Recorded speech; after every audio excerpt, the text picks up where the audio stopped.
sedikit mengenai masalah kematian, bahwa kematian itu tidak perlu ditakuti. Kenapa? Semua orang bakalan mati. Yang takut mati bakalan mati.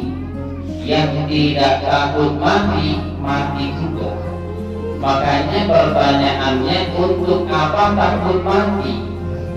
Kalaupun kita nggak takut mati, tetap mati. Dan kalaupun kita takut mati, sembunyi dimanapun, tetap aja mati. Lalu yang perlu ditakutkan apa? Yang perlu ditakutkan itu bagaimana nanti nasib kita setelah mati. Ini yang perlu ditakutkan, ini yang perlu dikhawatirkan. Makanya ada beberapa pertanyaan yang pertanyaan tersebut tidak bisa kita jawab, dan memang tidak ada jawabannya. Kenapa? Karena pertanyaan tersebut jawabannya ada di Allah Subhanahu wa Ta'ala. Apa pertanyaan tersebut? Yang pertama, kita mati kapan? Ada yang bisa menjawab? Kapan mati? Nggak bisa. Pertanyaan yang kedua, kita mati di mana? Di mana kira-kira kita mati? Nggak bisa kita menjawab. Allah yang berbagi. Pertanyaan yang ketiga, kita mati dalam keadaan apa? Ayo, coba yang duduk paling belakang bisa nggak menjawab pertanyaan ini? Nggak bisa. Akan tetapi ada pertanyaan yang kita sendiri bisa menjawabnya. Apa? Bagaimana nasib kita setelah mati? Kita sendiri yang bisa jawab.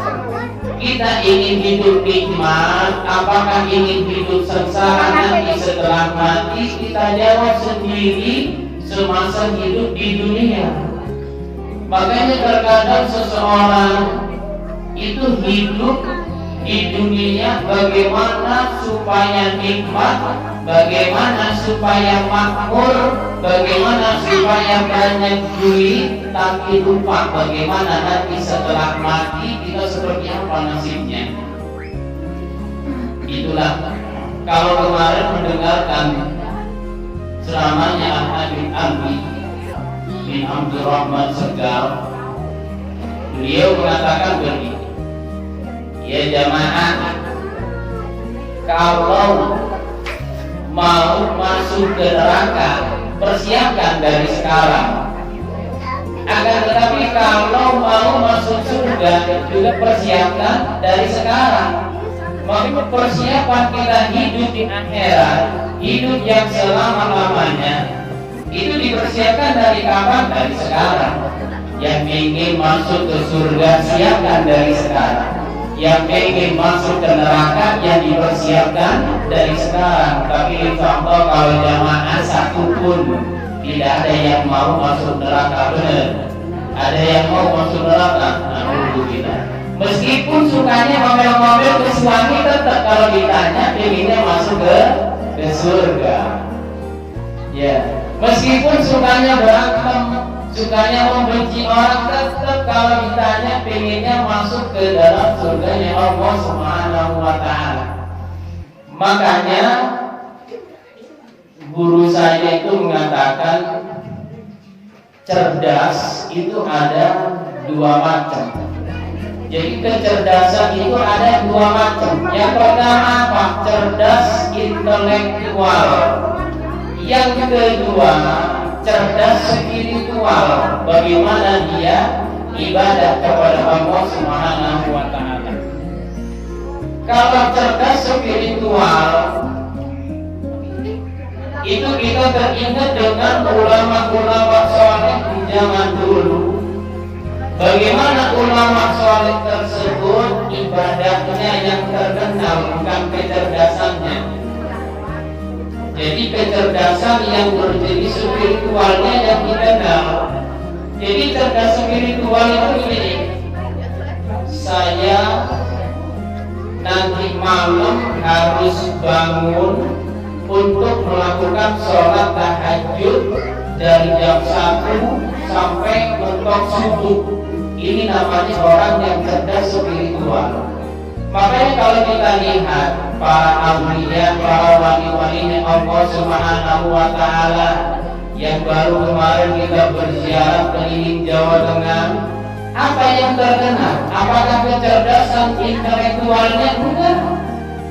Yang terkenal itu kecerdasan berpikir tentang spiritual, bagaimana berhadapan atau beribadah kepada Allah Subhanahu wa Ta'ala.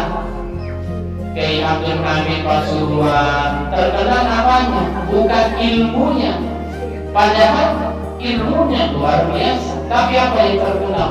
Kiai Hamid itu ya sholat tahajudnya, itu yang diceritakan orang-orang. Kiai Hamid itu setiap ketemu orang tersenyum, itu yang dikenal. Kiai Hamid itu sholat sunnahnya, Kiai Hamid itu tawaduknya luar biasa, itu yang dikenal. Ini namanya cerdas yang spiritual. Kita ya harus begitu. Jadi begitu bangun tidur, bagaimana saya nanti jam 9 pagi harus sholat duha 8 rakaat. Harus ada terpikir di situ dan harus terlaksana. Ini orang yang cerdas yang memang memikirkan nasibnya nanti di akhirat. Pengen enak setelah mati. Begitu duhur, setelah selesai sholat duha, bagaimana saya sholat duhur itu harus tepat waktu. Itu sudah dipikirkan. Terus yang dipikir itu ibadah. Begitu masuk maghrib, nanti yang dipikirkan saya nanti harus sholat malam, paling tidak jam 3:30 sampai subuh. Paling tidak jam 3:30 sampai subuh. Kayak yang beberapa hari yang lalu yang saya ceritakan kepada jamaah semua, bagaimana ibadahnya Habib Umar Cipayu, Habib Umar Bintur. Beliau itu jam 1:04 itu bangun. Jam 1 malam lewat 1:04 itu bangun. Sampai mana? Tembus sampai sholat subuh. Ibadah. Kita lihat ibadahnya Syekh Abdul Qadir Al-Jilani radhiyallahu anhu, kekasihnya Allah. Wudhu subuhnya itu adalah wudhu isyaknya. Luar biasa. Kita kadang begitu. Wudhu subuh itu wudhu isyak. Isyaknya ada 4, karena di subuh tiduran. Ya Allah.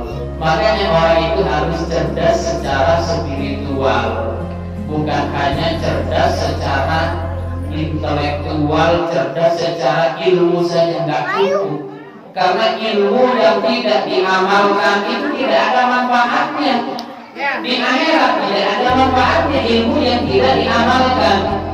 Makanya al-ilmu bila amal kasyajari bila tawar. Ilmu tanpa amal itu seperti halnya pohon rindang, daunnya gede, daunnya banyak, tapi buahnya tidak ada, nggak berbuah itu pohon. Begitu ada orang alim tapi yang amaliannya biasa-biasa saja, padahal ilmunya banyak. Ini ilmu yang tidak ada manfaat nanti di yaumil kiamat. Makanya kalau orang-orang di zaman sekarang yang cerdas banyak, yang hafal hadis banyak, yang hafal fikih banyaknya luar biasa.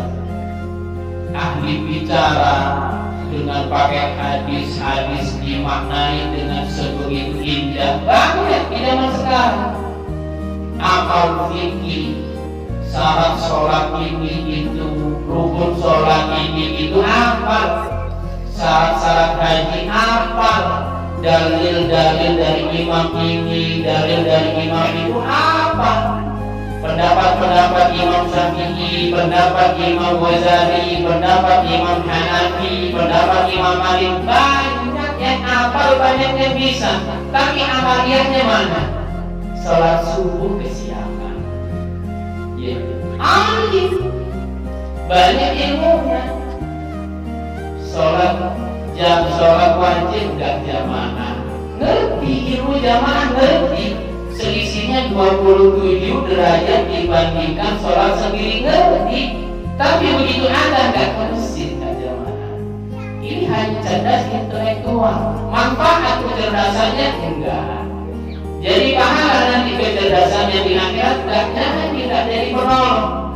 Al-Imam Ghazali radhiyallahu anhu mengatakan, mencontohkan beliau di dalam kitabnya, kitab Ayyuhal Walad, seandainya ada seseorang yang punya pedang 1000, tapi yang dipakai cuma 1, makanya manfaatnya cuma 1.